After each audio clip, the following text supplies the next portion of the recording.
Hey there, post-editing Brock here. I realize now that a lot of these clips will start out as me saying an episode of something, or along the lines of talking about a podcast or a series of. The way that this was recorded was for a school project, so a lot of it was actually separated into 5 different pieces, which is why I'll hopefully have the 5 different time codes underneath in the description, as well as just emmed, that's the word, right? Emmed in the video itself. This is done in one take, so I'm sorry if I mess anything up. But, so the way that it's really going to be is a 2-hour-ish, roughly, video essay, just talking about, as what I talk about in the first episode. I cover the fact that, just sort of going over Frank Herbert's writing style, the metaphors, and everything planted inside of these books. If people are genuinely interested in this, I'll probably continue making more, as since those first 5 episodes, I finished book 4, finished book 5, I'm reading through book 6, I gotta finish that up, but it shouldn't take me very long, and I would be very, very open to making those into their own thing. But yeah, so excuse the fact that it's going to be a little weird listening to me talk about previous episodes or previous podcasts or previous files, or if I mention anyone by name. It wasn't meant to be confusing. I just didn't think about it at the time, and I never realized that a year later I would be uploading these as part of the BrockDay celebration. But outside of that, I hope you enjoy. I hope you get to see through what I'm saying and interpret it in your own way. If you can take in the information and not listen to my opinions on it, that would be cool too. I love debate. I love talking about that kind of thing. But outside of that, that's it for post-edit Brock. Pre-edit Brock? Pre-edit Brock. I haven't put it together yet. But precognition. That's not even... whatever. You get the idea. You get the idea. Before the video, I'll probably do something for after the video. But for now, peace.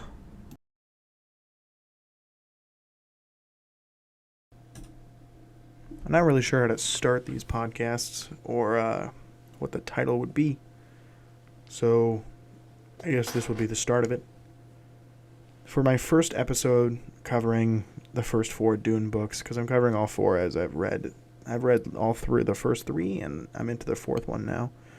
But first episode here, covering all of them, would be, I guess you could title it Paul, as in Paul Atreides, the main character from the first couple books.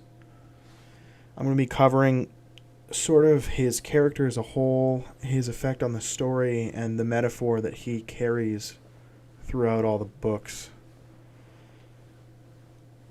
This series, what I want it to be, is just sort of an insight into how I view Frank Herbert's writing throughout all of Dune. As when it comes to authors, I feel like he's one of the most in-depth writers I've ever really paid attention to.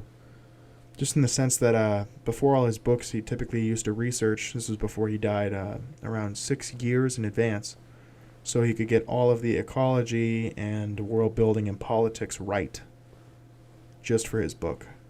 He didn't have to do that, you know. That's some extra effort he went through, just so he can make sure this all played out and would be a good actual look into how this kind of stuff would go in our world.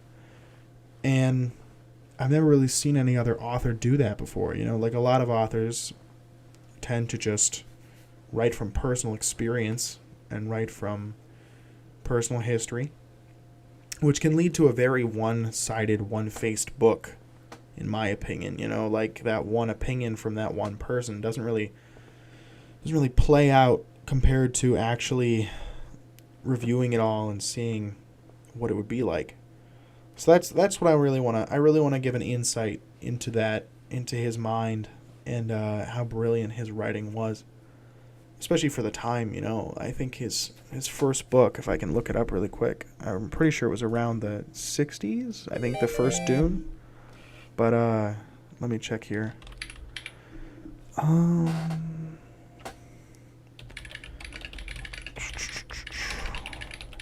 The first Dune book released, 65, so right around there he released the first one, and for 1965, in my opinion, it holds up pretty well.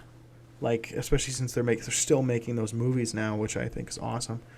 But the fact that it's still relevant to this day, and it was made, what would that be, around like almost 60 years ago, just under, around 58. It's kind of crazy. And it just goes to show how valued his writing is in that sense. But yeah, getting back to Paul, just because I can talk more about him as an author throughout the other ones. But getting back to Paul, he starts off as a young boy. We see him around, I'd say, age 15 at maximum and 12 at minimum. They don't confirm, but that's the general idea. We see him living on their home planet, Caladan. It's sort of just an Earth-like planet with a lot of oceans. So it'd be, let's say, Earth with even more water, maybe even after global warming. And him and his family, Paul, his dad, Leto, and his mother, what's her name? Jessica? I think her name is Jessica. They're moving to Arrakis, which is a desert planet, all the way on the other side, really, of the galaxy, because the Emperor at the time has given it to them as sort of a new place for them to live. And so they make their way there, and the previous owners of the planet were what are they? I gotta check my stuff. I know the name, the Harkonnens, that's who they were.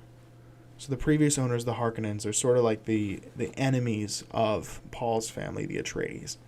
And they don't think much of it, or at least his dad doesn't think much of it when moving there. But that plays heavily throughout the book into a lot of the decisions.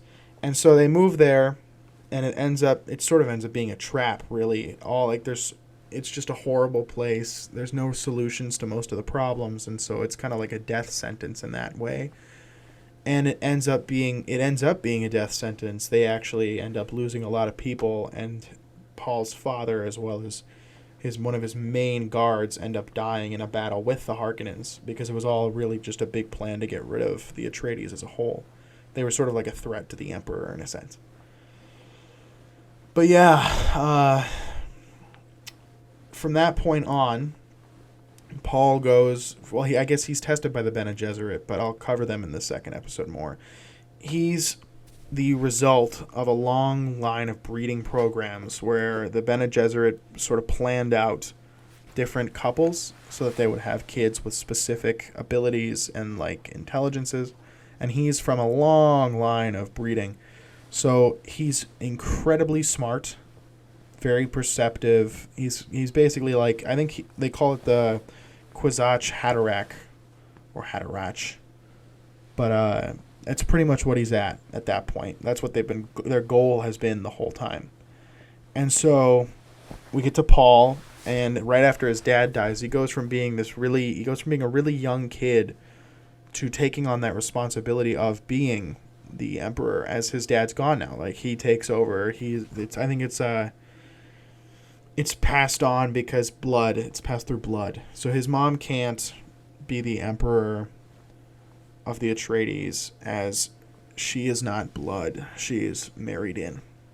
And so Paul takes on that responsibility, and we see his character shift from being a younger child to a much older personality. Sort of like, I don't know how to put it. It's like a mature... I know we watched that one short film, and it's kind of like that, really, in a sense, where you're watching, but in a case, reading, in this way, this young kid, 14-ish, and he has the personality of someone much older, just in the decision-making. I would say Paul's mental age is more around, like, 23, to be honest.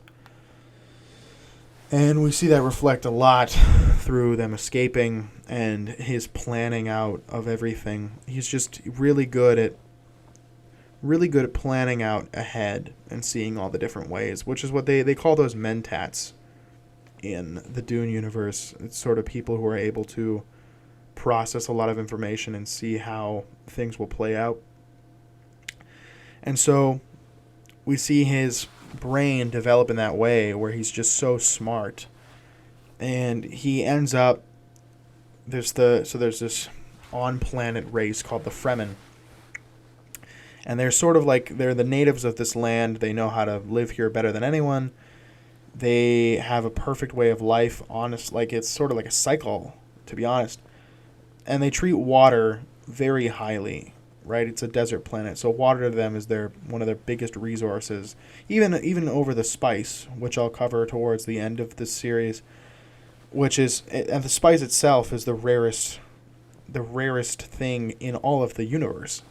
In the Dune universe, the spice is used for travel. It's used to be able to see the future, truth seeing, so you're able to see if people are lying to you. Like it's very, very powerful, and they just treat water so much higher, which goes to show how much more they know. They're not treating the wealth; they're treating the actual needs as superior, which is smart.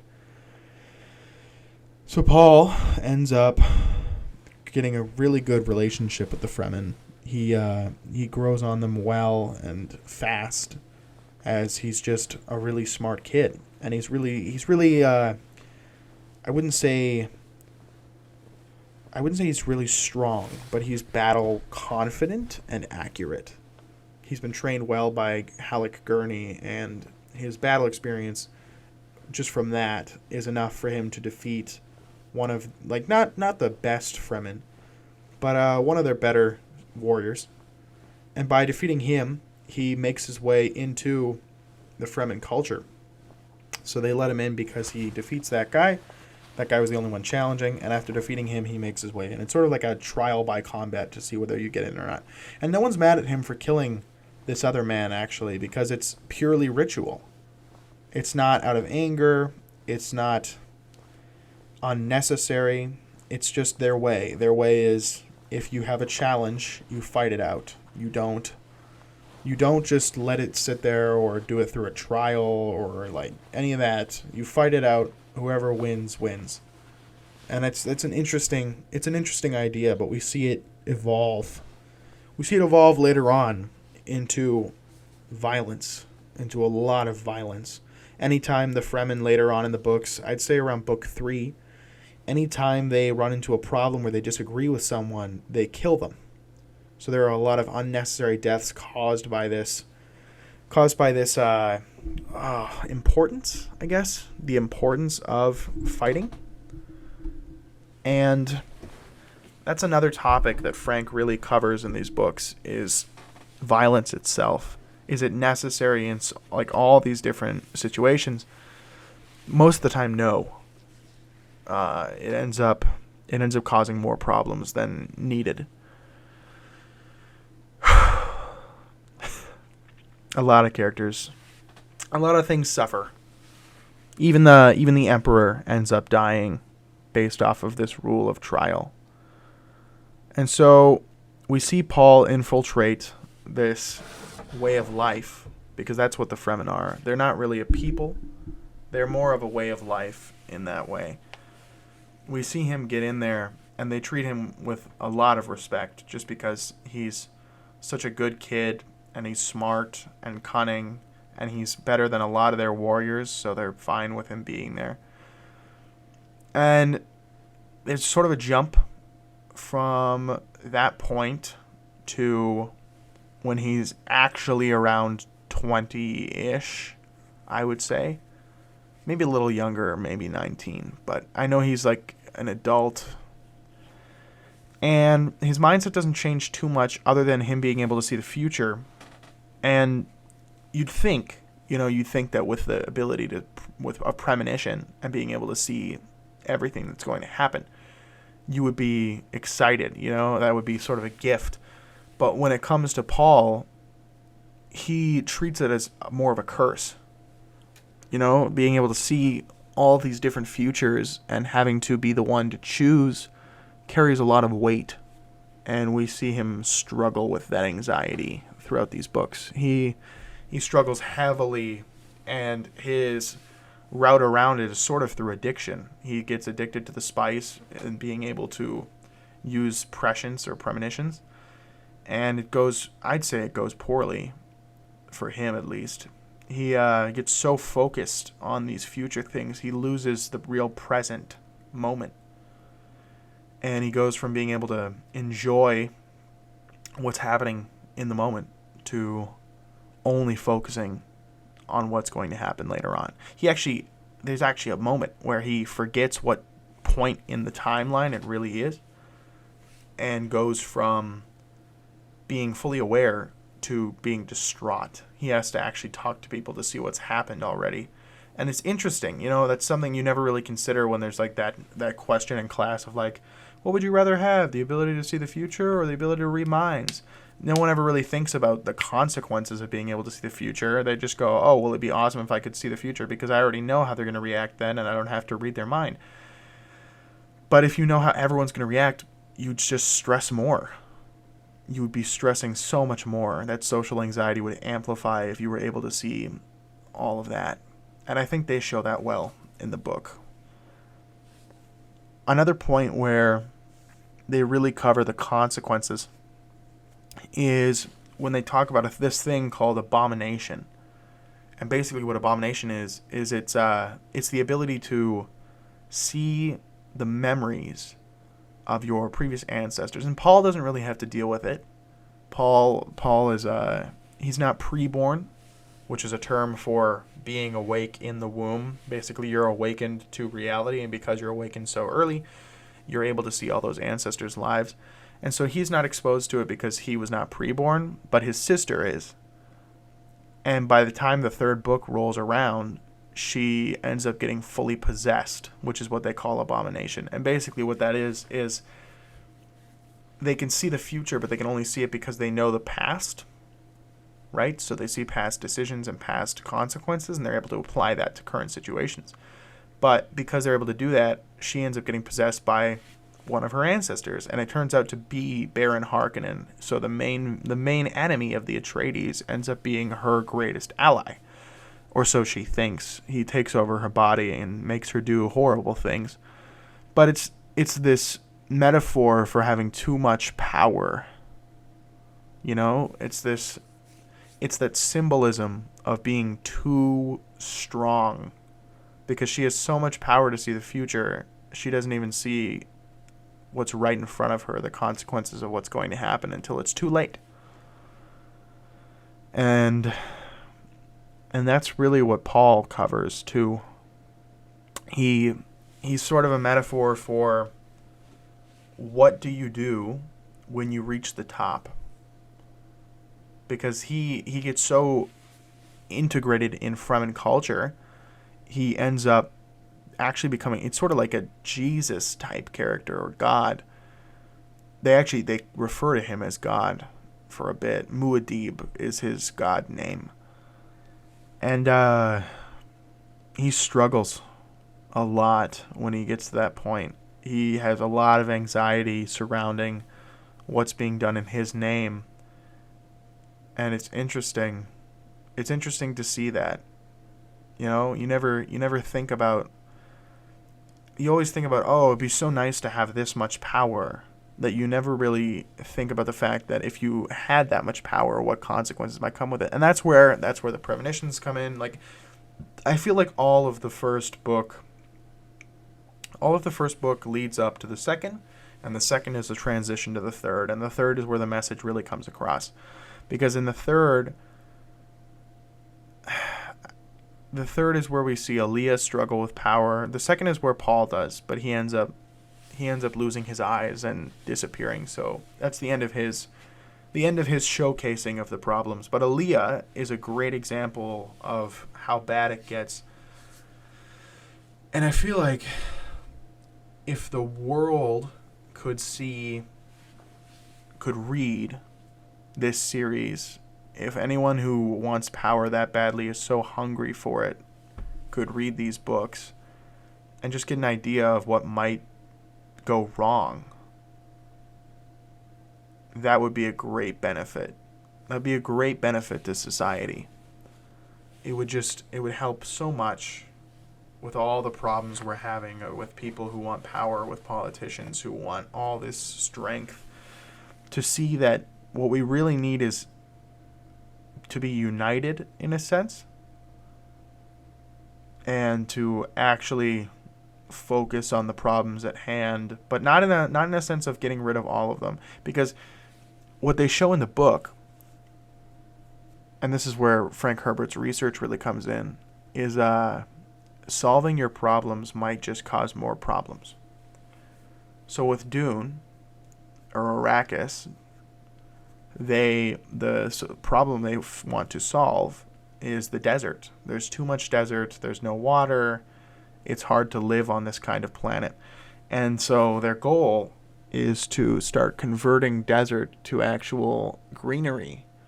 But what they don't realize is that the spice, which is sort of, I'll cover that later, but the spice, their rarest source of money and their substance and the addiction everyone is so akin to, is linked to the desert. There are worms down there that need the dry soil. They die in the water, just like our worms, to be honest. And in their efforts to solve this desert problem, it ends up turning into them creating a much bigger one, because they have no way of bringing back the spice, and travel itself is restricted so heavily by the time the fourth book rolls around, just as a consequence of losing that source of spice. It's like it's gone pretty much. The only thing we have left is stockpiles. And I find that interesting. You know, I before these books, I never really thought about how solving a problem could create a problem. And now that I reflect and I've read it, it makes a lot more sense to think maybe I should review what comes from solving this before solving it. You know, like with for an example, in our, because we can't really compare our world to crazy sand planets. But an example I could have just from personal life would be, I've had social relationships in the past where I've wanted to help someone, you know, by getting rid of a toxic relationship in their life, that kind of thing. And I never really thought about how it would affect the person until it was too late. And by the time it was too late, it had gotten, like, basically by cutting out that other person, they didn't really have anybody. And it ended up we fixed it by just integrating them into another friend group and bringing them in. But I never thought about the fact that trying to help them with that one problem could cause so much more on the issues side of things than you would ever think. You know, like a quick example would be something I haven't experienced. People who go, I just wish I had more money. If I just had more money, I could solve all my money problems and I wouldn't have to worry about it anymore. Is what a lot of people think. But when it really gets down to it, the more money you have, the more you typically spend. And the more you're going to typically spend, the more problems you're going to come across. It's going to go from, I don't know, like a $300,000 mortgage to a $3 million mortgage, because you've got money now, you can spend it. And no one really thinks about that issue with wealth. All they think about is how much they would enjoy having the wealth in the first place.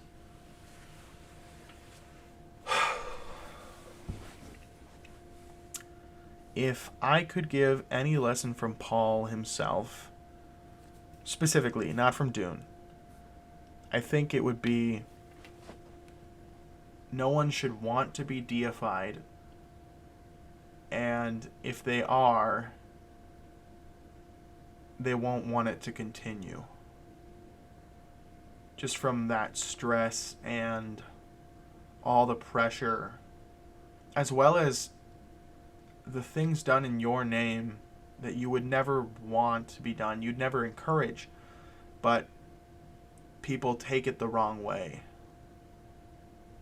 And it just ends up that way, you know? That's what I would want. I'd want people to see that part of Paul instead of just the hero. You know, a lot of people think of him as, oh, he's the hero of the story. He's also the villain.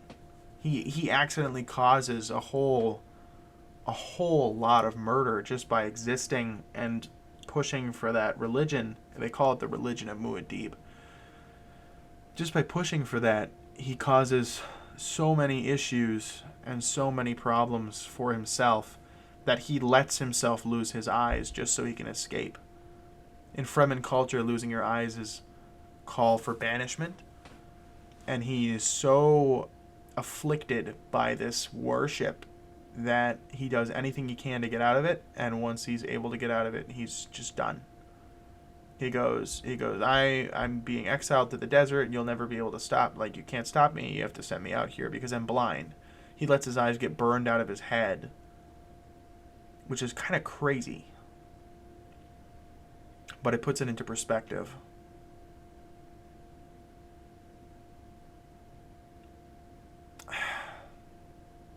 Other than that, Paul is just sort of an example as to how even when you think you know everything, you don't. You really don't. Even when you think you might have the grasp of the entire universe in your hands, there's so much more at stake that you couldn't even think of, and you won't until it's too late. And that's the lesson I think Frank Herbert was aiming for with his main character throughout all the books, was to show us as a humanity why we might be wrong about something, why we could possibly be wrong about wanting something like that. And if that's not the message, you know, I feel like it's still a pretty good one to take from it. Like, the only other message you could get out of it is gun for more power. Keep fighting to get as far as you can, which it's not as strong or as meaningful as explaining that who you might think is the hero to themselves might think they're the villain, even. And it's crazy, you know, like you never think about it that way until someone puts it into perspective. Or like relationships where you think it's good for you and it's not, but you don't even know. That's what's crazy. And it's really interesting how he portrays that in this book. I find it so fascinating. But yeah, that's my coverage of Paul. He lived through books 1 to 3, but in 3 he took on the role of the preacher, which was just a very different. It was basically him denouncing his own religion. Whereas in the first book he gunned for one, and in the second book he suffered from it. The third one was him trying to reconcile. But he's a really good character, and he goes, like, his line goes on. That's sort of the way he persists, is just his line goes on, and people, like, the ancestor ability is given to his kids. That's how he lives on. But from then on, he's not as important, and so there's no real coverage of him. But thanks for listening to episode 1. I appreciate going through this 30-ish or so minutes of audio. It's a lot of listening. You know, you're like, your work's cut out for you. But anybody who listens to this, because I'll be uploading it after the fact. Try to take in what I'm saying as the way I take in these books.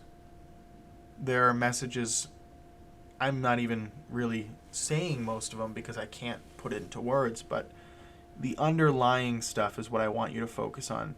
Is just seeing the thought process and the messages that are being conveyed that aren't explicitly told to you.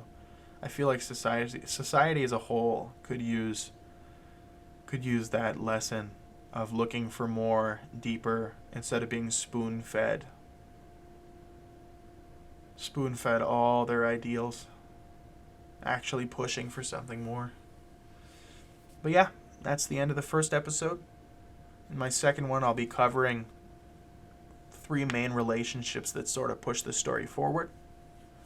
In my third, I'll be covering Paul's son Leto.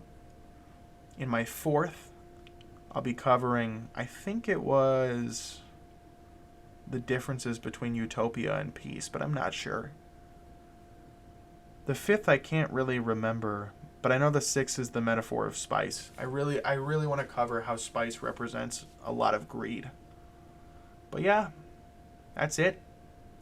I think the second one will be uploaded beside this or that sort of thing. I'm still not sure if these will end up being video podcasts with just like some pictures over it. If there isn't any, then I guess it just ended up as audio. But for YouTube at least, I'll probably have some sort of image above it. Thanks for listening. I'm Brock, signing off. I'm not really sure how to start off episode 2 here, but I had some dinner and it was pretty good, so I'm just gonna head straight into it, really, because I don't really have any other way of getting into it. If you are not familiar with where we're at right now, this is episode 2. Episode 1 was centered entirely around Paul, so in this one we're gonna try and ignore him as much as possible because I don't feel like talking about him any more than I already have.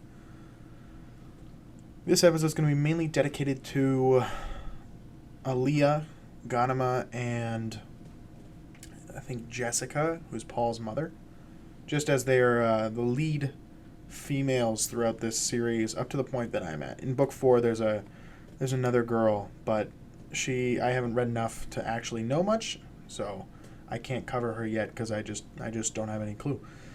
But yeah, we're going to be covering those 3. As well, I think I had something else, but I'm not too sure. I'll get there when I get there. And if I pause at any moment, I apologize. People from work are contacting me because they have no idea how to do stuff, so I'm kind of in the middle of helping them while also doing my own thing. But yeah, other than that, I can get right into it. Just starting off with Jessica as a character, because she comes into it from the perspective of a Bene Gesserit, and what they are a I think so, I'm pretty sure. Only women are in the group, and it's a group of people who have a consistent breeding program that they monitor and control to try and create sort of like the perfect human being so they can take over the entire empire. So they're trying to get to the point where they have this one perfect, genetically perfect human that they can use to take over the entire empire from the main emperors at the time. And not that I want to talk about Paul, but the first time we really hear about this is with Paul, where they think that he is going to be their sort of the gate in, but that ends up not going very well for them. He hates them. So from his perspective, he really does not like them because they're so controlling and they treat him horribly and all sorts of stuff. So he ends up just not working with them at all. If anything, he and his descendants do the exact opposite. They pretty much try to get rid of them as much as they can. But yeah, Jessica comes into it from the perspective of Bene Gesserit, so her goal is trying to see Paul reach his full potential. But she also comes into it from the perspective of a mother. She is trying to protect her son at the same time. And it creates this interesting dynamic where she has to look at these conflicting values between trying to be a mother and protecting her son and dedicating herself to this sacred bloodline, right? The bloodline that she's even a part of, in order to fulfill her Bene Gesserit training. And the way that the rest of the galaxy sort of sees the Bene Gesserit is very similar to how Paul sees them. They all see them, they see the Bene Gesserit as sort of like, I think they call them witches, actually, because of their ability to see the truth as well as predict a lot of different things. And they're just, they're really good at keeping their composure and some of them can de-age themselves. They're able to convince their body that they're younger, and then their body de-wrinkles, pretty much. It's interesting. But yeah, the galaxy sort of sees them as like witches in that sense, and they call them as such. And it's interesting. It's interesting to see that quick little. It's a quick little thing. But Jessica goes into it from that mother perspective, which slowly evolves. She becomes a reverend mother, actually, of the Fremen, which is sort of their matriarch, if you put it that way. And the responsibility of that is very different than that of a Bene Gesserit. It goes from just being sort of a part, like a cog in a machine, to being the machine, and everyone else is the cogs. And Paul sees this he ends up being very similar to that. It's sort of foreshadowing, really, actually. It's foreshadowing of what's to come. We see Jessica get that immense power of being that matriarch and the struggle that comes with it. And Paul goes through that exact same thing. I guess it is. Yeah, it's just foreshadowing in that sense. But she's also pregnant with Aaliyah at the time, who I think I covered a little in the first one with Abomination and Possession. But that's how. So Jessica leads to the first in-book preborn, which comes from her taking in the spice while pregnant, and then her soul accidentally interacts with her daughter's soul, causing that preborn awareness, where the fetus is then aware of all the past lives of its ancestors, and that's just what Aaliyah is. But I feel like, as from the metaphor perspective of things at least, Jessica is sort of, I would just say she is the mother. Like, that's her metaphor, is for that relationship between mothers and their children. And it's an interesting dynamic to look at, because you never really, I guess, like, I don't know, I love my mom. I'm very respectful of her, that kind of thing, but I don't really look at it from that, like, crazy amount of love that mothers give to their children. Even, like, don't get me wrong, there are lots of families where it's not viewed the same way, or the mother isn't actually giving that kind of love. But I feel like deep down, maybe even really, really, really deep in some cases, but there is that maternal love for their creation, you know? They are the birth givers. They carry the child for 9 months. And they're, like, I feel like that connection is definitely very strong, if not literal, with the umbilical cord. But yeah, she's sort of a metaphor for that maternal love in the books. And we don't really see another character like that, because Paul's wife dies she dies during childbirth, so we never see that love, really.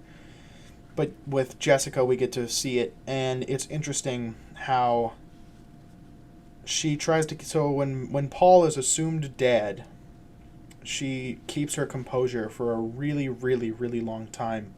But when she actually goes back to Dune, before it becomes Arrakis,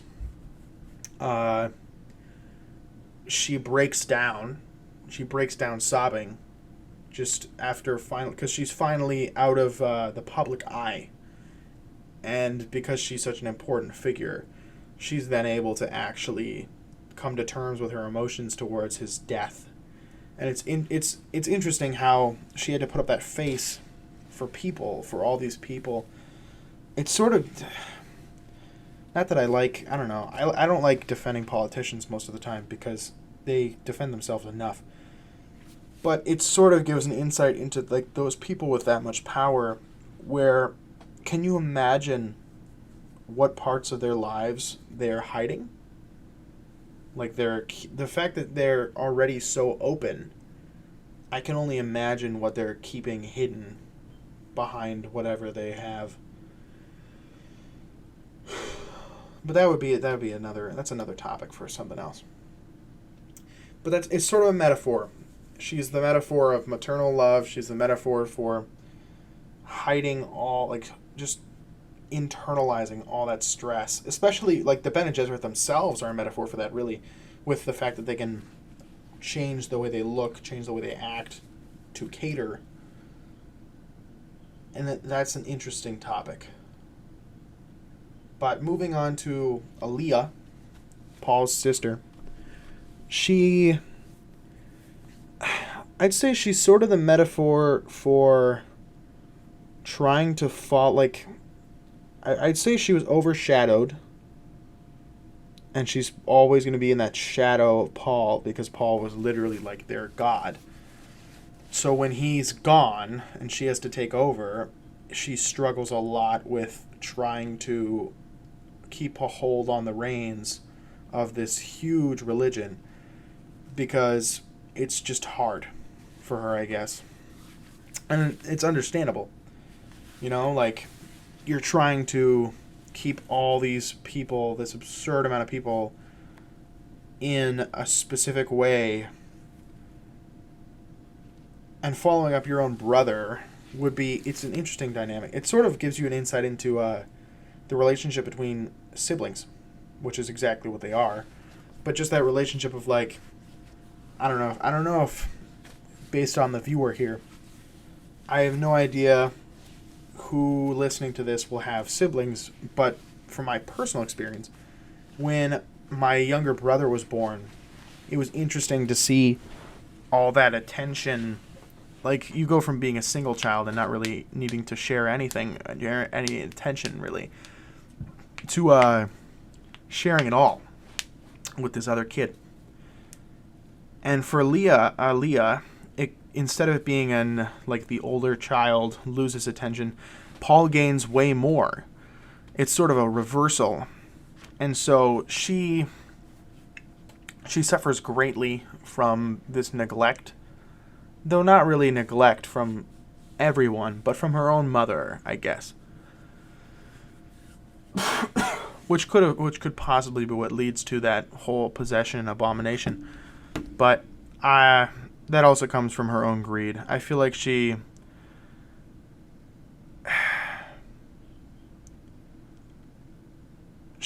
sees what Paul had and wants to have the same thing because Paul worked so hard for it. She doesn't want to let him down.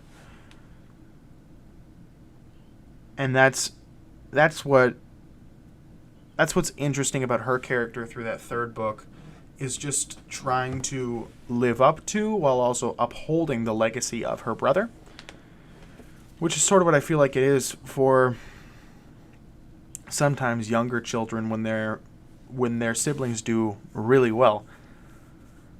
They've got to try and hold up to that standard that their other sibling had.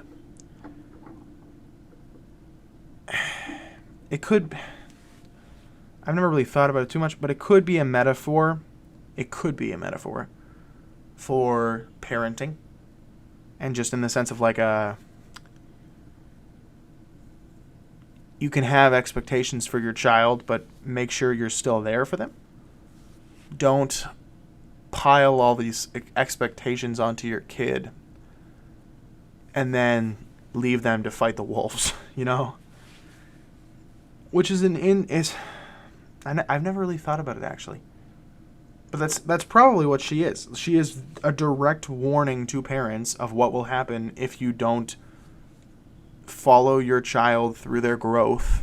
Like, obviously don't helicopter, but you've got to be there. You got to be a support pillar.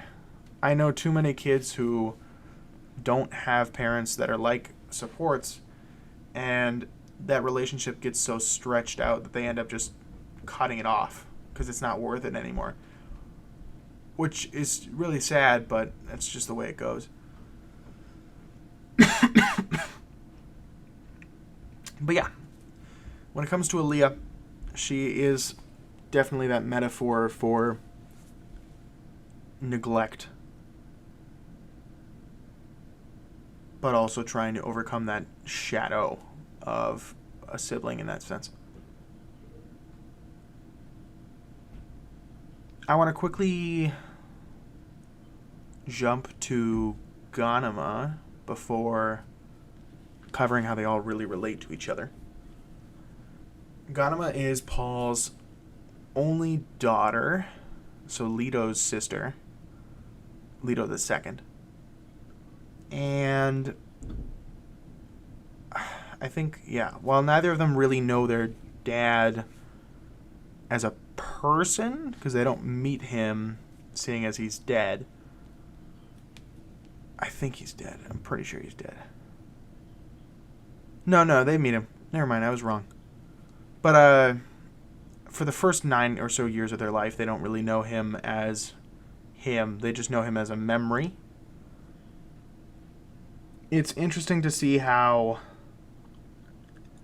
it's sort of just the same relationship as if they actually had him in their lives. Like, they can pretend to be him pretty much and see how he would have reacted to what they're doing. So instead of it being a full abandonment, he's still sort of there because he's omnipresent in their minds. But Ganema has the same intelligence as Leto. She just has, I think it was like she's slightly weaker. Either that or he just decides to take on the harder struggles.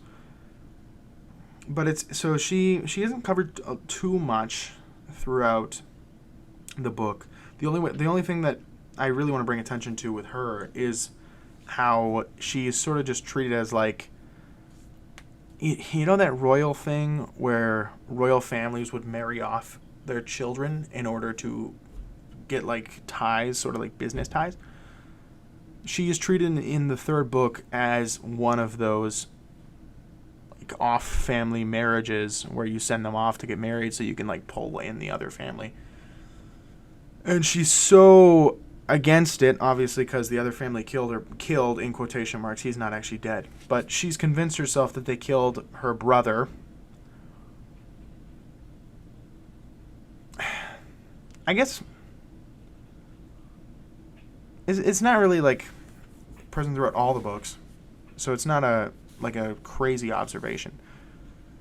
But a lot of the time in these books, Frank Herbert generally just treats people like livestock.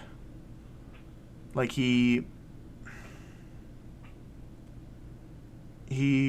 talks about the characters as if they are just two people to be bred together. But I guess that's the way the Bene Gesserit would look. He's sort of writing it from the perspective of the rest of the universe in his series. But back to Ganema. She is Leto's sister. She doesn't know her father really until the very end of his life, which is around when they're like 12-ish.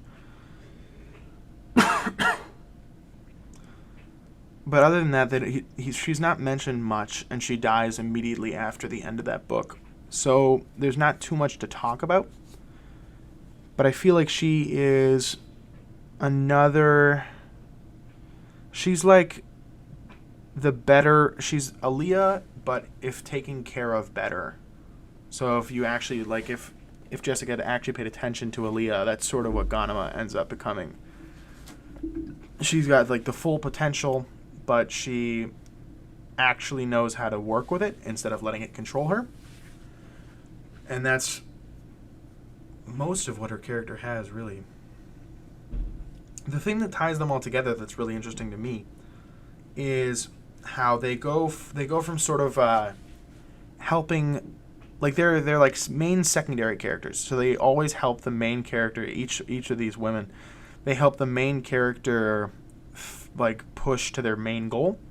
So with Jessica and Paul, it's Jessica sort of helping him become the Kwisatz Haderach. With Aaliyah, I guess, Aaliyah and Paul still, she once again helps him gain a lot of power because she's so smart. She has the wisdom of all these different people. She helps him get really far in his life. And with Ganema, she helps Leto find the golden path. That's what they call it. Which is sort of it's like the difference between peace and utopia. It's their way of saying, like, if you solve a problem, you can cause more problems, which is what I talked about in that first episode towards the end. But all three of them have that main supporting role. And we haven't seen, obviously they haven't made movies for these next ones, so I can't really comment on how well that'll translate. But it's interesting how these, like, even Chani, who I haven't mentioned, but she's Paul's wife. Like, all of the female characters, including Princess Irulan, are sort of just treated as supports. They're not main. They just help the main character get further, which is, okay, I could probably go on and on about how that's a social comment, but the books were written, like, it's a testament to the time that they were written in, the fact that they were, like, written in 1965 through 1980-ish. It definitely shows in the way that they're written. But at the same time, like, I would not say that he's sexist. At least not towards women. He puts a lot of emphasis on how important they are and how capable, powerful, all those things. So it's definitely not that. I think it's just that view at the time was that they were help. They would help. Like, even with Jessica in the first book, before Leto the First dies, she is his main confidant. She is his main advisor. And that's pretty much all she is until he dies. Until she's accepted by the Fremen. Which could actually...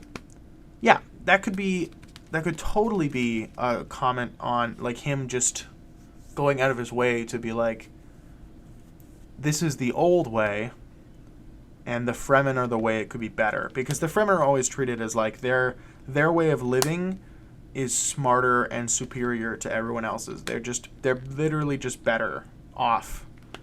Because instead of living for themselves, they live for equality, as well as the cycle. So their whole life is pushing to end the cycle and then continue the cycle.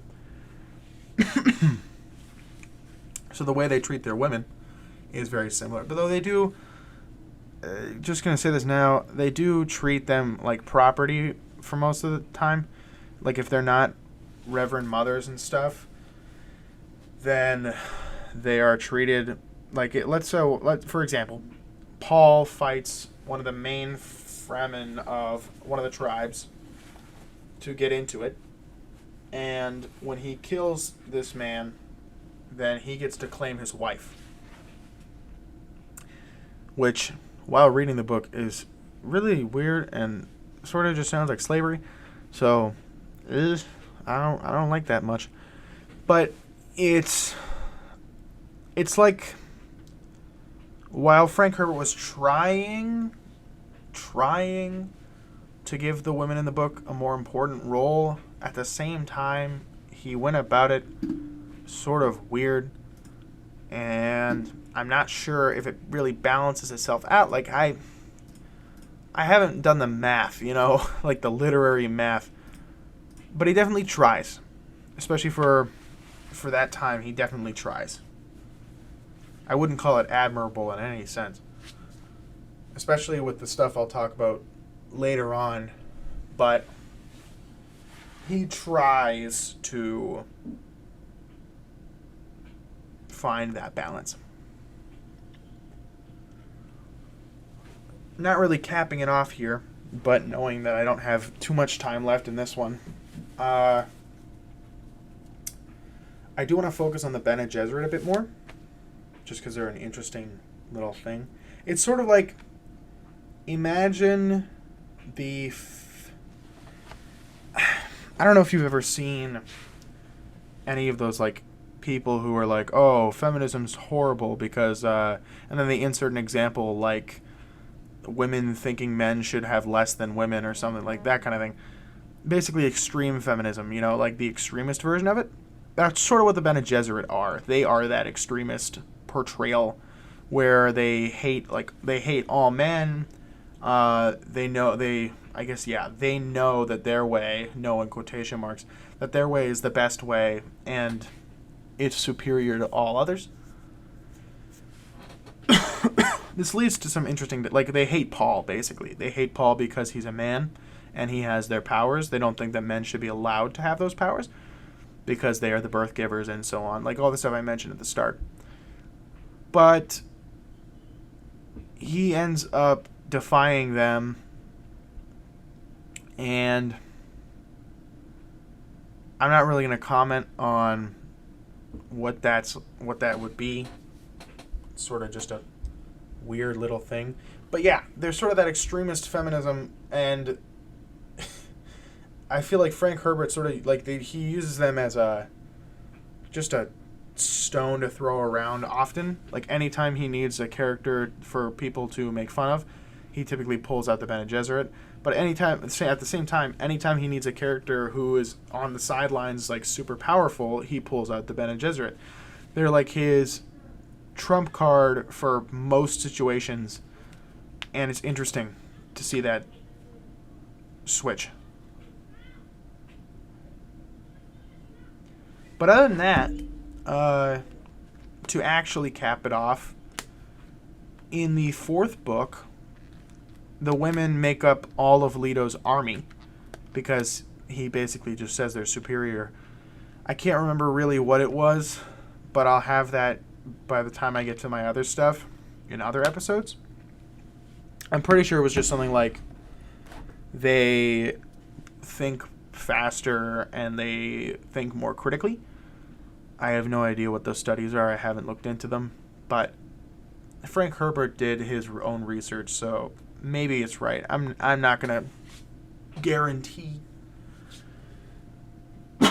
But basically, the women go from being property or pawn or chess pieces to actually being in power and being the control. It's don't get me wrong, they're still used as I guess breeding objects by Leto because that's how he treats everybody. That's how he treats everyone. He even treats his main generals like that as well. So it's not a direct comment on the sexes. But it's definitely interesting to take that look at how everyone was portrayed. Other than that, that pretty much sums up my summation of all the women in Dune. I'll definitely cover them more towards the last 3 episodes, but this would be their focus here, because they have that very distinct role of being supporters throughout all the books that shows a lot about the author. But yeah, that would be the whole second episode there. I thank you for listening all the way through if you did. If you didn't, you won't hear this, so it won't really matter. I'm thinking from now on I might just include a word at the end, because I think it'd be kind of funny to see if you could write them all down. And if you didn't, then I'll know you didn't write them all down. But I'll mention it in each of them, and then if you find one of them, let's say you get to the 4th episode, then you'll know and you'll be able to go back and you'll cheat. But cheating's not as fun. Cheating's not as fun as playing the game properly. So the word for this one, I'm thinking we just make it copper or something. It's such it's such a stupid thing, but I think it's better than having nothing. But yeah, thank you for listening. I appreciate it. I still haven't actually decided whether I want to do videos over top of these, but I talked about that more in the first one. I don't need to cover that here. But yeah, that's it. And I'll talk to you in the 3rd. Hey there. Welcome to episode 3 of Brock's Podcasts. In this one, we're going to be mainly covering the differences in Dune between peace and utopia. So I'll be covering the entire cycle of Dune, as well as how it's interfered with towards the end of book 3 and throughout, as well as how it has changed in book 4, just to show those stark differences. So, in the first book, we see Dune as it is, a giant desert planet with its main export being spice. Now, spice, in this case referred to as melange, I think it's melange, I'm not sure. It's got sort of a cinnamon, according to the book, cinnamon type smell. So I assume it's basically just cinnamon. Except this cinnamon has the ability to give its users premonitions, as well as just sort of a whole euphoria feeling for the people who aren't able to get those premonitions. Most of the people in the book who get those premonitions, who are just average civilians, tend to not believe them and assume they are dreams or hallucinations. But in reality, they are genuinely seeing the future. They are actually just seeing possibilities in the future, because it is able to open sort of like the third eye, or, a sixth sense in a person. The reason why it's a main export, though, is that it's used by the guild navigators, who are sort of like, I guess you could call them like the space metro of everything. They do all of the transport, the guild, and their navigators, which are sort of like human worm hybrids, take in spice at absorbent amounts so they can see exactly where they're going and take the best path with the least amount of danger. So basically, spice fuels interstellar travel, and without it, it would be cut off entirely. Now, Dune has its own hardships as well. The main one being the fact that it's a desert. You can't really live in the desert for very long. I don't know about you, but I wouldn't want to live in the desert. So it makes sense that people would want to get rid of it. And the Fremen are the main ones. So they're frustrated by the lack of water, which is why they have such a huge importance around it. And so what they go for, pretty much, is it's sort of like they want to terraform the entire planet and cover up the desert in green. So greenery, all the lush things you could imagine, grass, trees, all of the like. And so we see that plan with their dew catchers and all sorts of devices, as well as the fact that they keep they stockpile water. They only use what is necessary for themselves, and then they stockpile the rest underground for further use. Paul comes across this when he first joins them. They take him down to a sort of like a distillery. I don't know why I use the word distillery, but I guess that's what it is for water. This plan of theirs is sort of led to fruition by Paul. As he has a lot of power, he's able to put things into use. He helps them succeed in terraforming, I guess. He helps them terraform their whole planet, or at least get it started before he dies. And what we see is that I should explain the cycle first. So the way spice is created is there are little worms under the sand, and they don't like water. They are very, very against water, and so when they go around, they tend to avoid it. They're called sand trout. So one of the things the children do, they mention this, is kids will pour water onto the sand, and then the sand trout will jump up and they'll catch them so they can take the nectar from inside. They have sort of like a sweet, fruity, not fruity, it's just like a sugary liquid. But sand trout eventually grow into large worms by linking together. They attach, so one's in front, it's sort of like a worm is in front, and then another one from behind it attaches to the back, and they do this over and over and over until they create one massive worm. These worms are able to create the spice. They go through the ground, and by going through the sand, they create large deposits of spice. And so, if you're not seeing where I'm going, basically, with water being in exorbitance, there's no worms left to make spice. So the problem they come across in the book is very simple. It's just, do we want spice?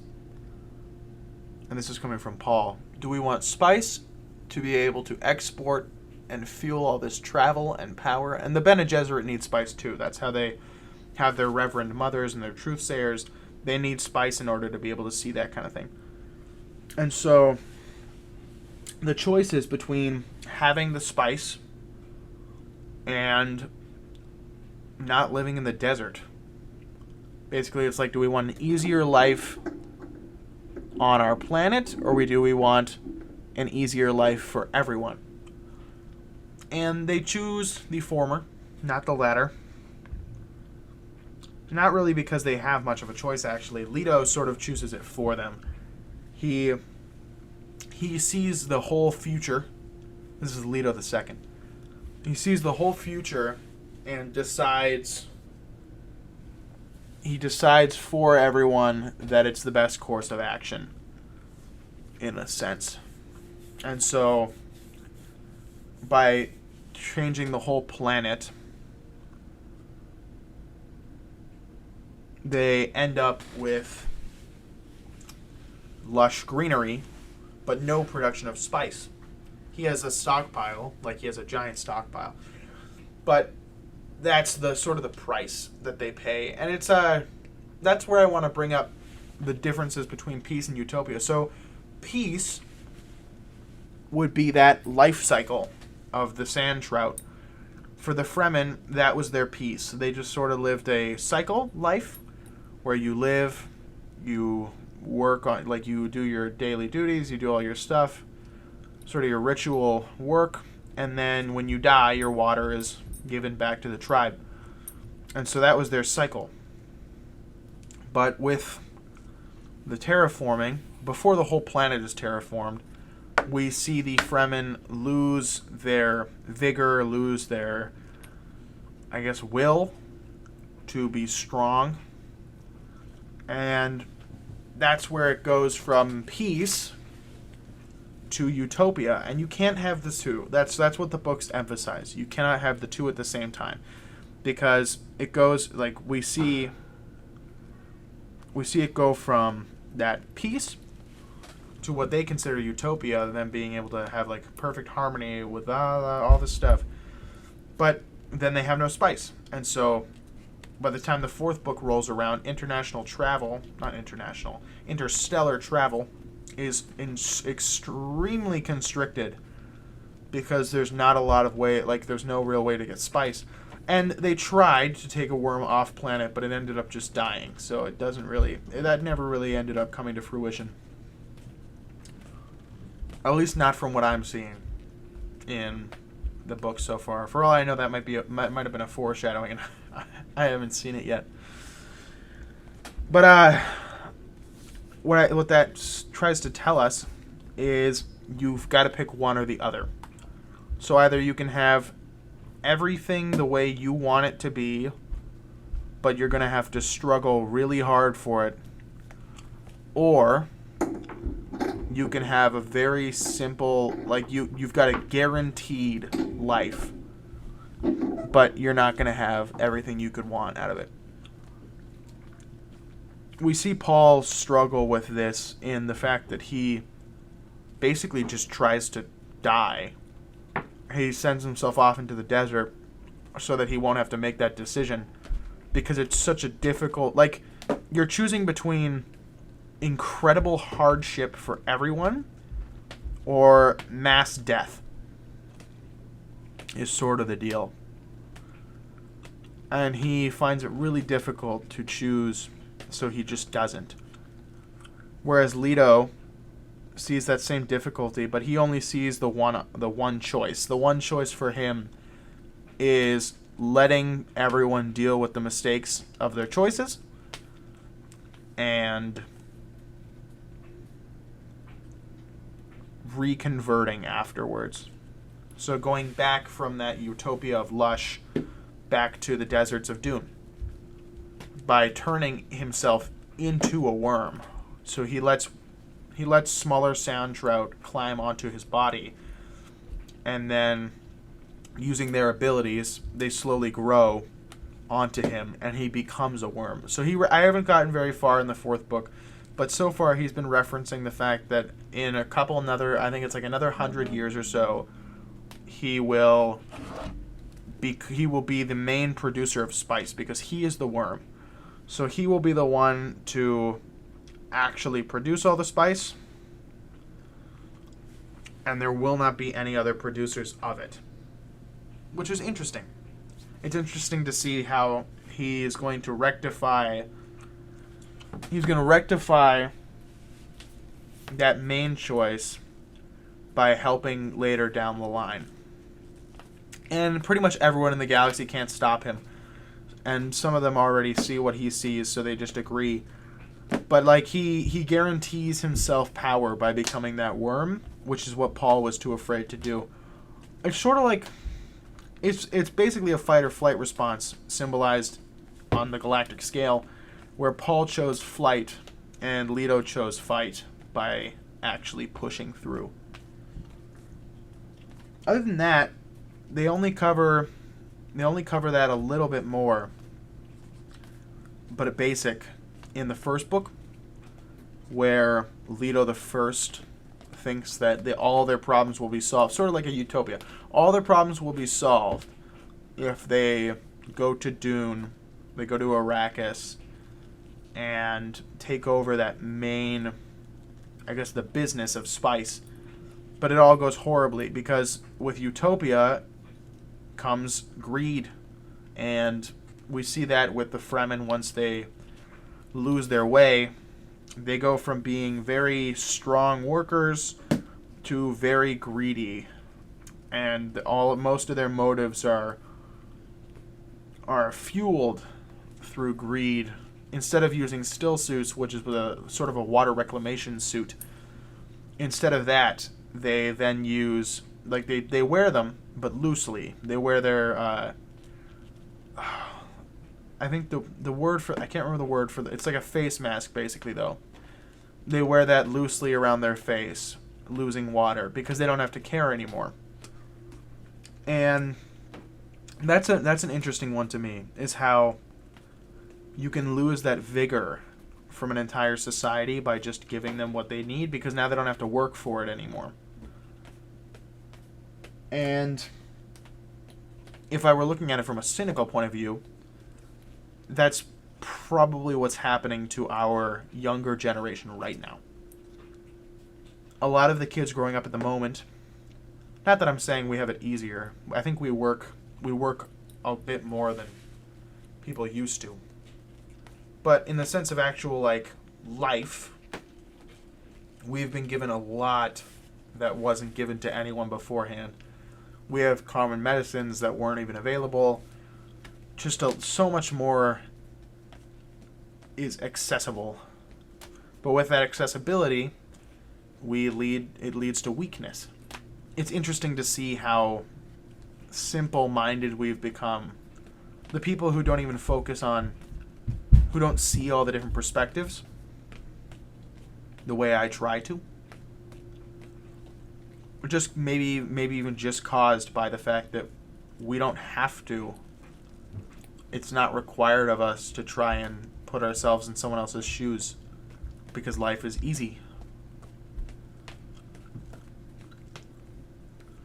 Out of that cynical route, though, back to fictional books. We see this directly represented through the Fremen, and the fact that their fashion, they're basically like, imagine you had to wear a gas mask to survive for all of your life because where you live is super polluted. And then the pollution subsides and the gas mask isn't as needed. But now people are wearing it as like a fashion statement. So it's like, oh, you're not cool if you don't wear a gas mask to be cool. That's sort of what we see. The Fremen with their still suits, they were required to live in the desert, and now that a lot of the planet isn't desert, people wear them as a fashion thing. And they even comment on how skimpy a lot of the clothing is now in the book. Immediately the focus went from survival to what was the word? It went from survival to personal, I wouldn't say gain, but whatever the word would be for wanting to be like pursued and viewed well. I can't remember the word. But that's sort of the observation that's made. And I feel like we see that now, honestly. We see with the rise of social media, we've gone from people who really focused on like, I want this, so I'm going to work for this and I'm going to go for it, to a lot of people who post. I've never really got the idea behind that. But they post all these pictures of their life, an absurd view into everything. And it's interesting how much other people let us see.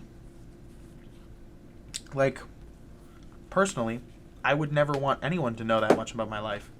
I am a very private person, and the idea of sharing every moment with the internet, which can, like, anyone can view it, really. Like, I get you can private, right? But that can always be reposted. It's interesting how open people are,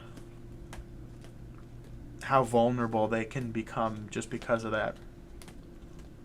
And that's sort of what happens with the Fremen. They give up on protection and they focus more on their fashion and sexual desire, and it leads to them pretty much dying out by the time Leto comes around.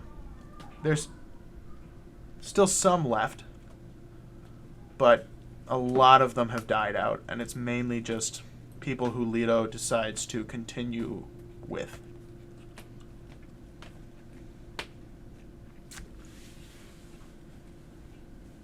I'm not too sure where to go from here, but I would like to quickly cover Liet Kynes, who you don't see much of, actually, if you're reading the original versions of the book. But if you read any of the excerpts, so before every chapter there's a little piece written. Most people don't read them, but I've been trying to keep track. If you read some of them, you will notice that Liet Kynes, a planetologist, he is the one who decides to give the Fremen this idea of terraforming their planet, because he thinks he's the greatest ecologist, basically. And so his plan is, I'm going to help them do this thing because this is what they want. And so he makes them think that's what they want. And it's interesting. It's like, you could compare it to, there's not really a good real life one that I can think of off the top of my head. But if you can think of one, you can let me know, and I don't know. But, like, it's comparable to someone who sees what they think other people would want out of something, convinces them it's their idea, and then, quote-unquote, helps them, in quotation marks, get to what they think would be best. Which is such a weird and wacky, like, I know it's too many people who have done that to other people, where they're like, you know, this is something you could really benefit from. I should help you get there. And then they go, yeah, you should help me get there. And then it turns out to be a huge detriment. Because Liet Kynes thought what he was doing was the best for Dune. But it turned out it was actually just a death sentence by changing that whole planet's ecosystem. But he didn't look into it. You know, he never actually really studied it. The only people who knew were the people who could see the actual beginning. Well, that's a small, tiny portion. Other than that, what I really want to talk about is that we're at the halfway point of what I estimate to be the estimated halfway point of this podcast series. And I wanted to cut in with just this sort of metaphorical episode where I just I cover sort of what the books are trying to convey. Because as I said in that first one, there's so many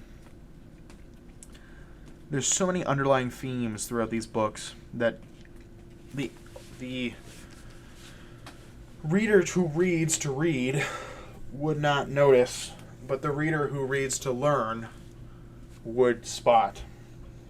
And I find that intriguing. That Frank would leave that sort of thing in it. But I guess that's just his way of writing.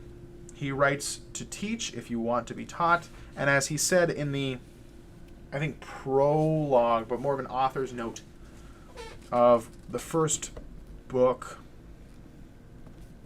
he says very clearly, if you want a book to read just as a fiction novel, I've written that for you. But if you want a lesson on the political views of the world and sort of the circumstantial situations we can fall into, that's here as well. He's written a book where you can either see the deeper meanings or you can ignore them and still have a really good experience. Ignoring the second book. I don't really like the second book much, but that's my opinion. The second book's sort of just an introduction to the third. But I like that way of writing. That hidden message. I've always been a fan of finding things, puzzles, and searching for things, lore, hidden lore. So hidden lore in a book is really intriguing, especially since you can't find it just by reading the book. You have to find it by inferring and actually thinking about it, which is really cool to me. But other than that, this is I always knew this would be a shorter episode just because it is. It's what it is. It wasn't meant to be one of the longer ones, and the longer ones are only 28 minutes or so. But to cap this one off, as I said in the last one, adding a word for each of these, I'm thinking the word for this one could be a lighthouse, just the word lighthouse. So it's another stupid word, and they don't correlate. Trust me, I'm not trying to. There's no message in these words, literally none. It's straight up just me coming up with random words so I can see how far people get. But other than that, that's the end of this one. I think I'm either going to cover the metaphor of spice or Leto, or I can't remember my other one. But I'm going to cover one of those. And that'll be the next one. See ya. Welcome to episode 4, or what I would like to call the mini episode, because it probably won't be nearly as long as the other ones. I think so. And we're just going to go with that, because I'm pretty sure it won't be. Anyways, in this episode, I'd like to cover deification and how that's covered throughout Dune. I've already covered it a bit, which is why I think this will be a much shorter episode. But I could be wrong. Who knows? Maybe I'll have tons to talk about. I just don't think I will. The other episodes we've gone through so far have been Paul, the Women of Dune, and the differences between peace and perfection. So we've only really got 2 or 3 more left, including this one. Unless I decide I might make a bonus episode once I finish the 4th book. I don't know. But for now, that's the plan. Starting in book 1, we see Paul deal with deification a lot after getting with the Fremen. They see him as I think I can't remember the name. I cannot remember the name, but I'm pretty sure it's just Muad'Dib, though there might be a special name for it. And basically, it's like in their religion, he is what they would consider to be a god. With his abilities and his combat skill, he is more of a god to them than anything else ever will be. He deals with this by trying to help them using it, sort of like guiding them along, but in the same way that Liet Kynes did, where he didn't really know what he was doing until it was too late. And by the time he became an actual deity throughout the whole known universe, he was just so full of stress and anxiety that he just banished himself, pretty much. And I feel like that's the message of deification throughout Dune. That would be the takeaway, is while that much power may seem like a good thing, when you actually look at it, it's just horrible. It's not nearly as good as you might think it is. We see Paul struggle with it because of the amount of people. I think I covered this in episode 1 a lot. That's why I said this would be short.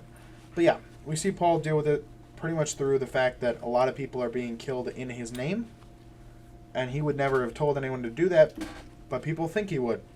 So that's just what ends up happening. And it's so stressful, that idea, that it's really hard for them to try and deal with it.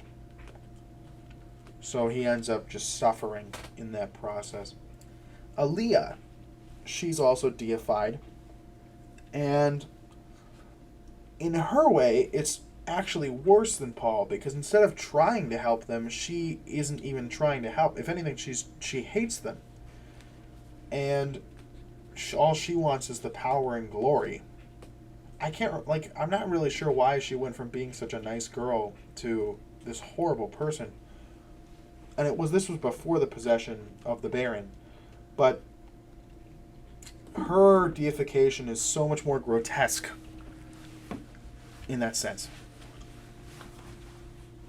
It's pretty much it for her. Like, she treats them so horribly while knowing that she's like a god to them, that it made me, I was genuinely mentally disgusted by the way she treated people. Like, if she needed something done, she would sleep with somebody. If she would disagree with someone, she would just kill them. Like, she didn't even care anymore. Whereas Paul was very much like everyone deserves to be valued and observed. But for her, it was just, everyone is in my way. Leto II, on the other hand, he becomes. So instead of it being just him being like in the position and mentally of being a god, he actually becomes one. Not like shoot lightning bolts out of his hands, but he gains the abilities of a worm, being so strong and so powerful that he's basically the closest to a god a human could ever get. He doesn't even need to eat, because of the fact that with his worm skin he can just drink the nectar from inside. So he would be a real deity. But even he treats it better than Aaliyah did, where yes, he uses it to his advantage, but he also has, he genuinely knows what's best. And it's not like he thinks he knows, like Liet Kynes. He actually knows what's best for everyone, which is interesting. It's interesting that he's like the one person who, in quotation marks, again, this is like a sarcasm here, he knows what's best for everyone. Because I'm not sure, I haven't gotten far enough to know if it actually ends up turning out well or if it's going to turn out horribly. But he seems to think and he seems to know what's best for everybody. And that's his goal with being a deity. But at the same time, when people threaten him, but I guess they're threatening him, so it's self-defense, he kills them. Unlike Aaliyah, where killing them was just to get rid of them, he kills them because they are a harm to his person. They could kill him. Which is, while murder is not acceptable in most ways, I feel like self-defense is a lot better than killing to kill. But yeah, with those examples in front of me, then like, if Dune had anything to say about deification,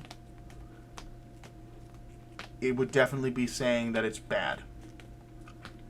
It would 100% be saying that you do not want to be in that position of power, because all it leads to is suffering and remorse and the loss of loved ones, because you're putting a giant target on your back. That's what ended up happening to Paul in the books.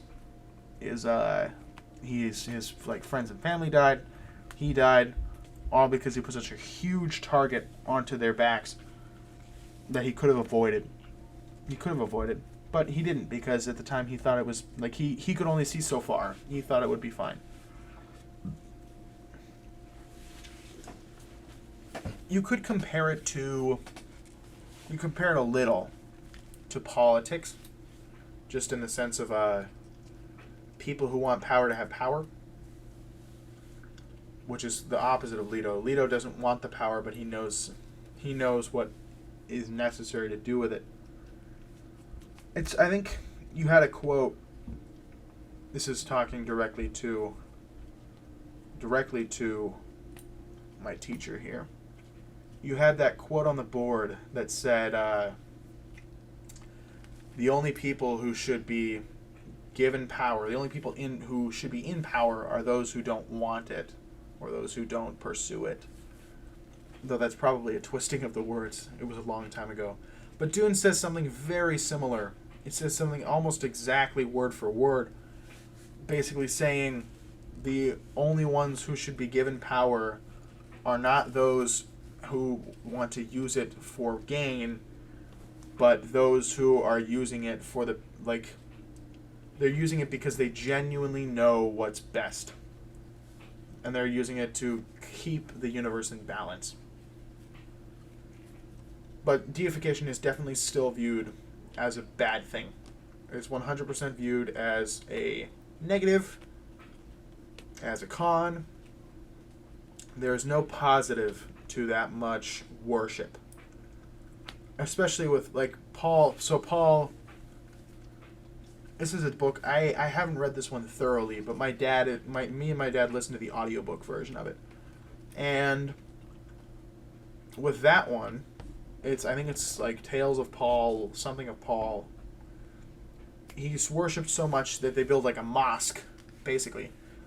And in this mosque, a bunch of sort of bees are released, and they kill just a ton of people.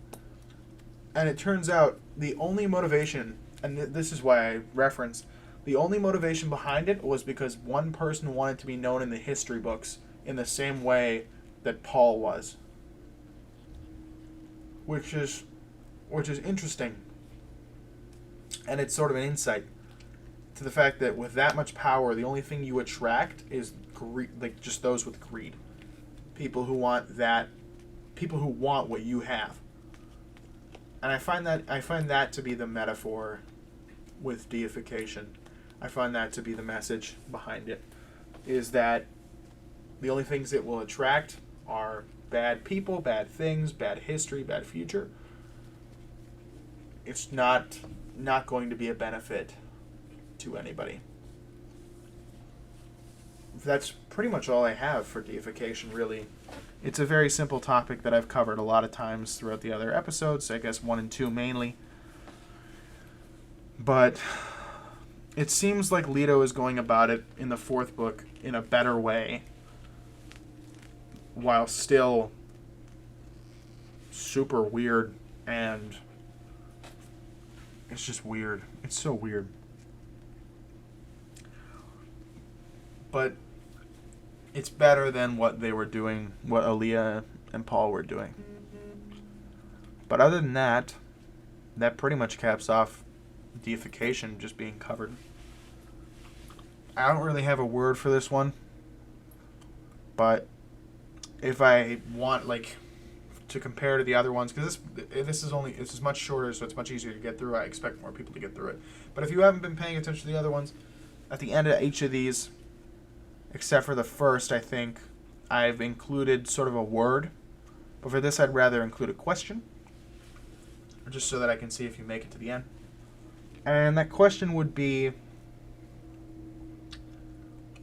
I want to come up with something simple, but it's kind of hard.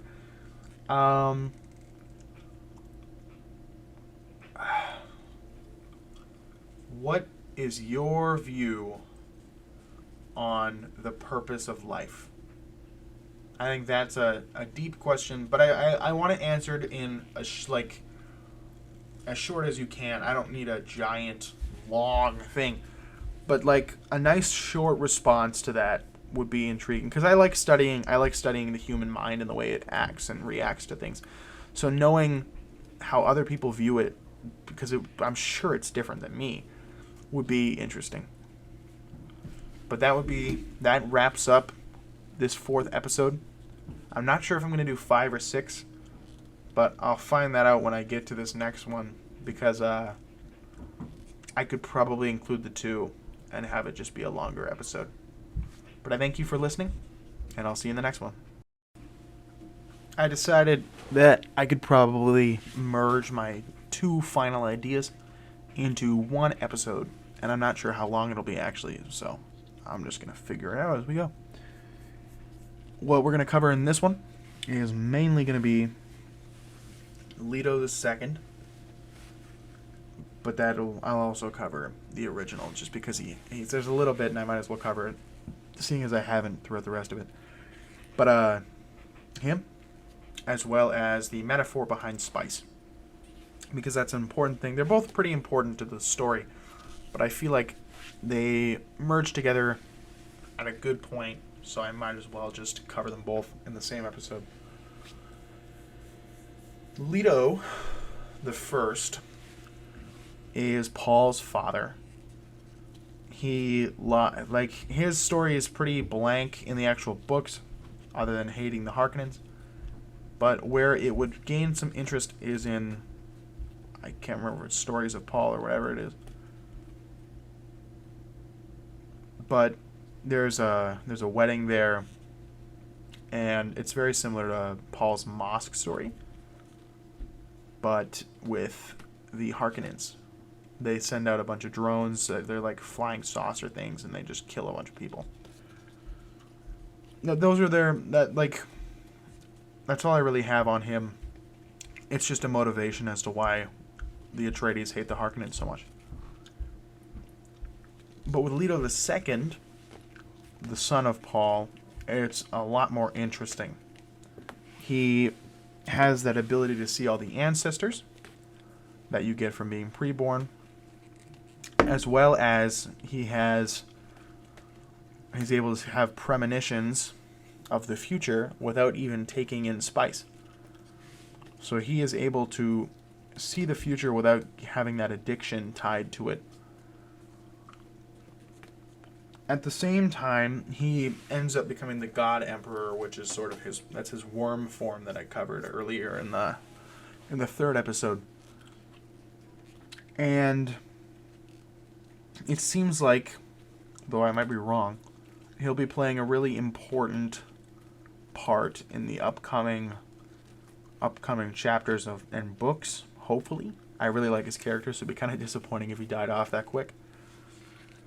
The way he works into the spice, I have to start from the beginning of the first book, where spice is sort of it's referred to as like a powerhouse resource. Like, it's super, super important. It's very, very rare, and everybody wants it.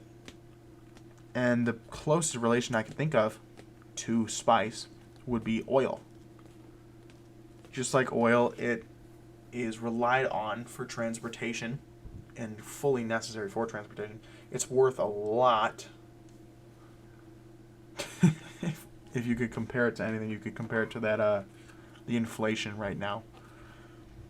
And the main difference is the fact that spice is an actual intake, whereas oil is a substance you purchase for something else. So spice you can get addicted to because it's a substance, whereas oil is a material that's used to power other things or used to it's used for like gasoline and that kind of thing. But we see more of that metaphor in just the fact that everybody wants Arrakis, just like how everyone wants the oil deposits in our world. And it's the same thing with the production. People, they're always looking for oil in their own country because then they wouldn't have to rely on anybody else. Just like how they tried to replicate the spice production in Dune on other planets. But it typically doesn't really go well. Leto ties into this because he sees this addiction and this uber reliance on spice. And instead of encouraging it, he does the exact opposite and limits it so heavily that people have to start relying on other things. They can't rely on the spice to help them with all of their problems, which is an interesting way of looking at it.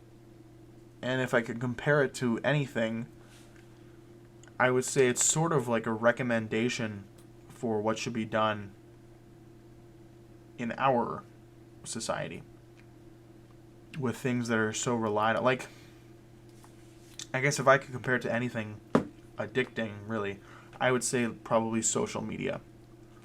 It's so heavily relied on and central to our like you can't get a job now without really being reviewed on all of your platforms. That's how centralized it is. So if anything could use a reform, it would probably be a pullback on that crazy amount of importance. But we also see that Leto stockpiles the spice, just like how we stockpile oil. Like the exact same thing.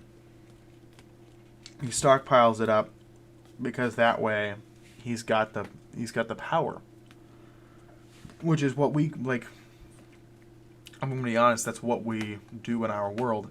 When people find oil or something that everyone else wants, they tend to stockpile it so no one else can have it. They want to keep it for themselves because that gives them that power, because now they know you're relying on their supply instead of being able to supply yourself. Leto ties into it also because he, as the last remaining worm, is the only one left that can make spice. He's like, out of our world, he would be like, he can make the oil, and he's the only one who can. Which is an interesting thing. We have nothing like that, really.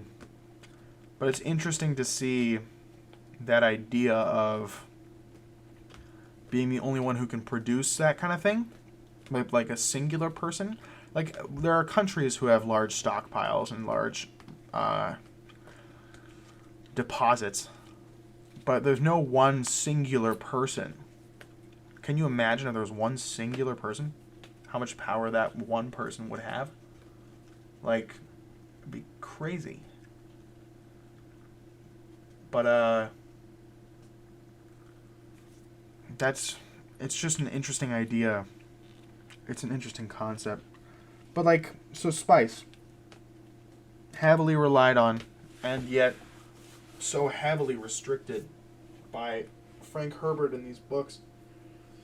He tends to imply the importance, but also imply the fragility of it. There's many times where characters will go, if you don't do what I say, I will pour water into the spice supply and just destroy it, basically. Which would shut down all transportation across the world. It's sort of like mutually assured destruction. By shutting off all spice production, he would be guaranteeing the end of everyone else, but at the same time, he can't go anywhere. So their society would just be shut down.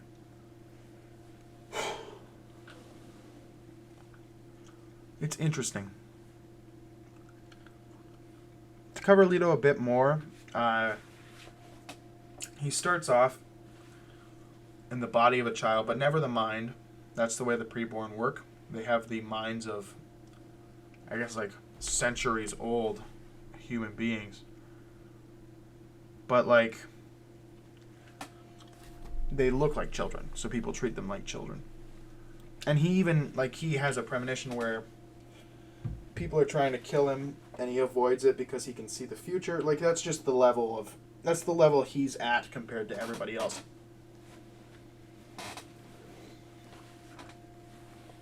It's when he gets the actual god power of pulling, like, he can pull off, like, titanium doors and stuff.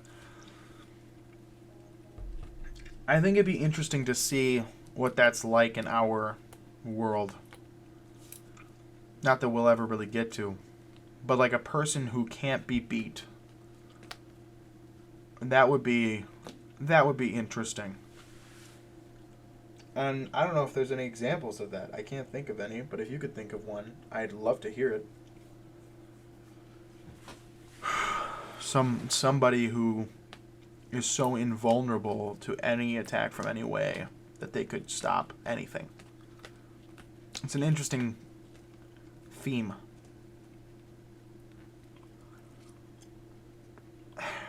I feel like, so while spice is compared to oil, it's also compared to just drugs.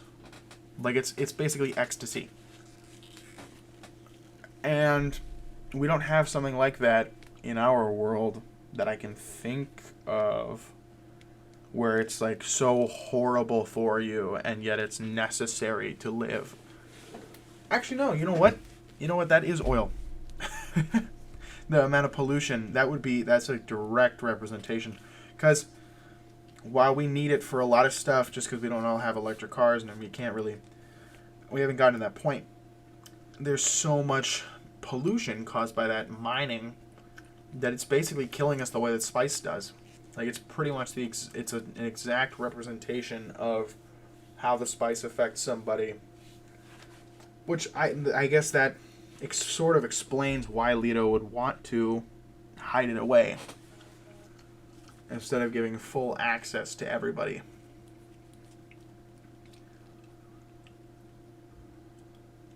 There's not much more I can say about it, really. Like, it's a pretty clear call to action.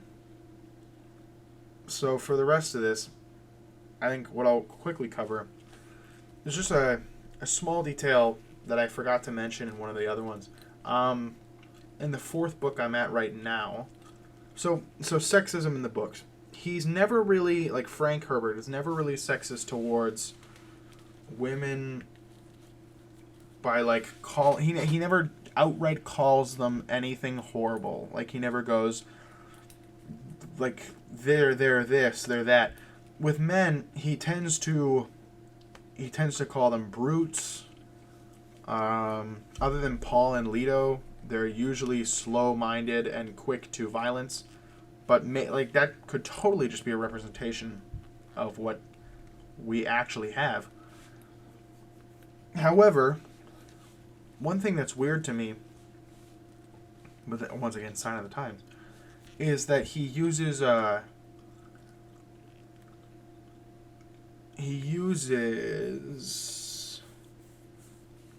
homosexual behavior as a negative in the fourth book.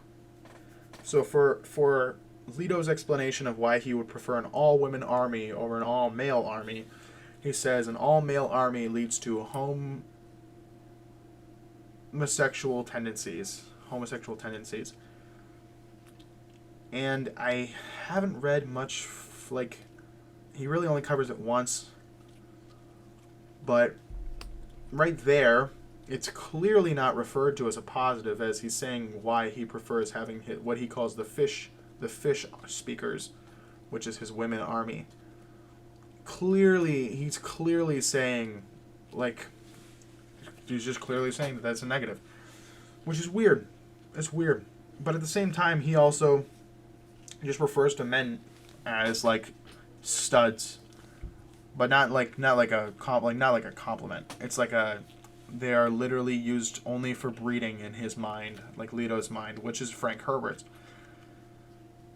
I'm pretty sure he said, like at the start of the book, it said that Leto is a representation of Frank Herbert. So he's voicing his own opinions, and it's interesting.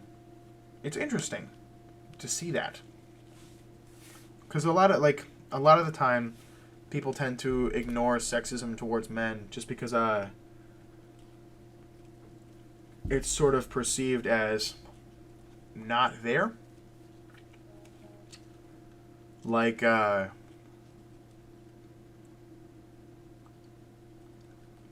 because of what men have done in the past, their hardships now aren't valued.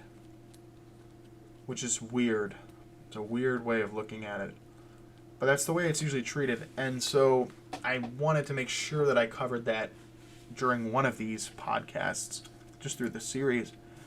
Because I feel like it's important for me to showcase the fact that we can be victims of sexism or just general discrepancy. But it's I don't know. It's not really. It's not focused on too much. I think it's just his personal beliefs. Rounding out this whole series, though, I really want to, like, once I finish another book or so, I would enjoy making another couple, if anyone would want to listen to them. Because I like looking into the deeper aspects of this series. I really enjoy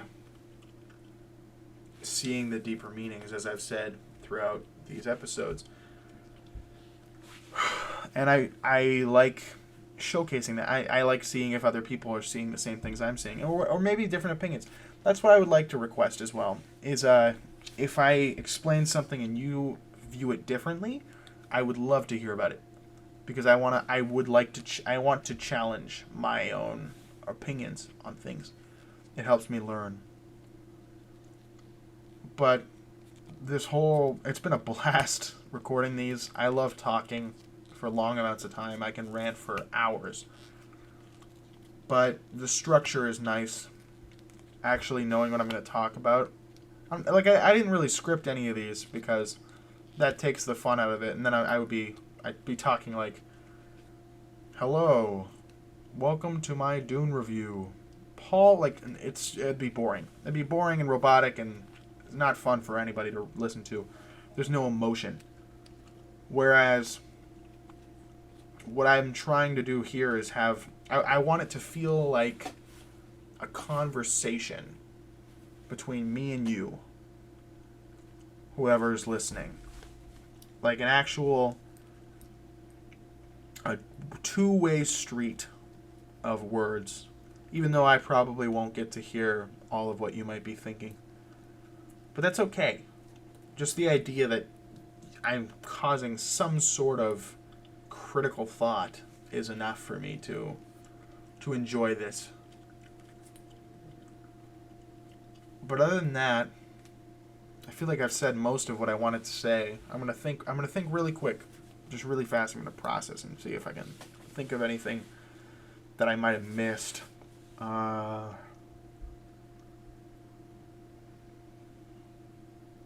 There's not much. Quick thing. There is a huge importance placed on intelligence, like strength and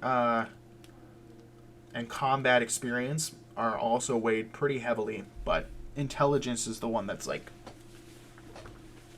really, really valued, which is interesting. You know, like a lot of things, like a lot of movies and books always go, here's the good guy, they're just better at, they're stronger. And that's another thing.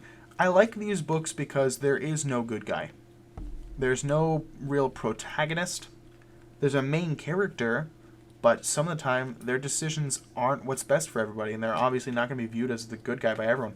It really makes you actually think about what's going on and who's in the right, because no one's in the right.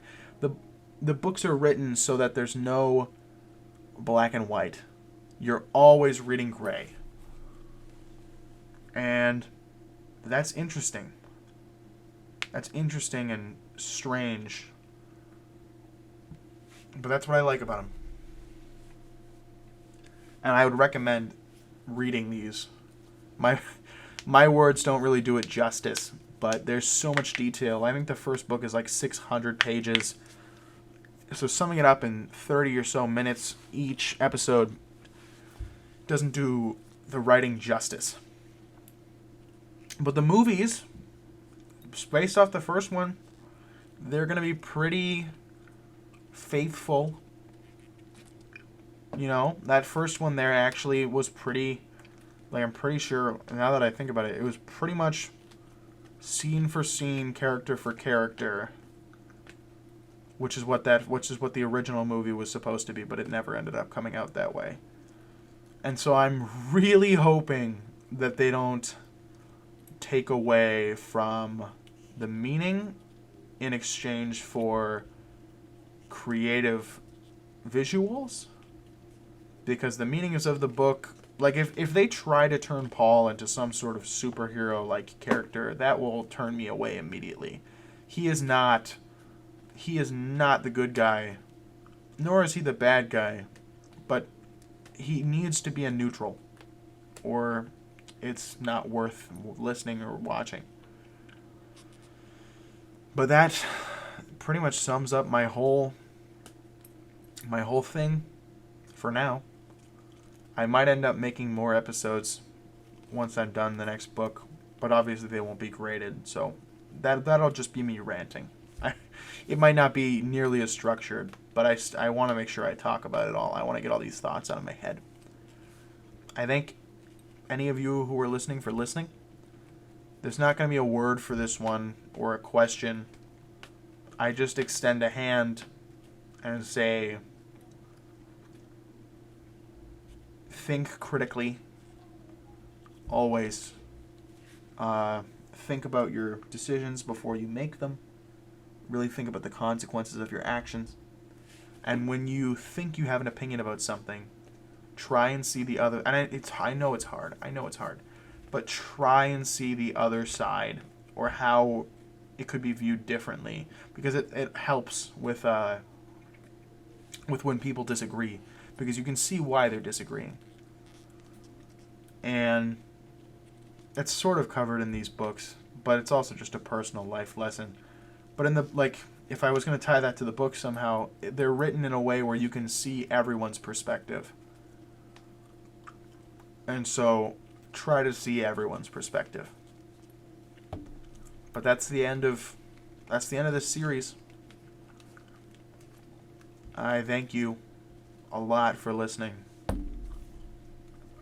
Signing off. Bye. Alright, actual post-editing Brock, not pre-editing Brock, who thought I was post-editing Brock, but then realized that was the wrong word. And it was a whole thing. Anyways, while I was watching through this, there were a couple things I cut out, because I realized that after reading through, they didn't really match up the way that I think I wanted them to match up. They don't fit the things I wanted to actually portray, and therefore there might be a couple jumps here and there, but there shouldn't be that many, and you won't really notice them either. Outside of that, as I said towards the beginning, if there is any interest in me doing more of these further on, because I've read these books now, or for another series, like I've read all sorts of series, like The Maze Runner, The Hunger Games, Harry Potter, that kind of thing. Any interest in audio review in that sort of retrospect, or even of like any film, game, like books. I love reviewing. I love talking about media. If there's any interest in that, let me know. But outside of that, I will genuinely sign off this time. That last one was... But yeah. Peace. Bye.